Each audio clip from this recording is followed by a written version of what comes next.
आप सभी जानते हो, पूरा देश जानता है, सिर्फ राजनीति के वजह से हमें जेल में डाला गया है। हमारा कोई गलती नहीं है और ये जरूर जरूर हम फाइटर है, हम लड़ेंगे, हम अपने आप को बिल्कुल बेगुनाह साबित करेंगे। Thank you so much. जय तेलंगाना।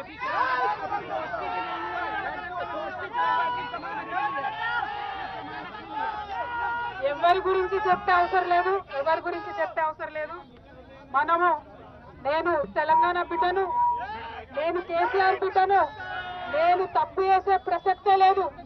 నేను మొండిదాన్ని, మంచిదాన్ని, అనవసరంగా జైలుకు పంపి నన్ను జగమొండిని చేసిండ్రు. ఇంకా ప్రజాక్షేత్రంలో గట్టిగా పనిచేస్తాం, కమిట్మెంట్ తో పనిచేస్తాం, అందరితో కూడా నిలబడి ఉంటామని తెలియజేస్తున్నాం. We were always tough, we are fighters, we will fight it out legally, we will fight it out politically. We were always tough. By sending us to jail illegally, they only made BRS and KCR's team unbreakable. Thank you. Jai Telangana, Jai Hind.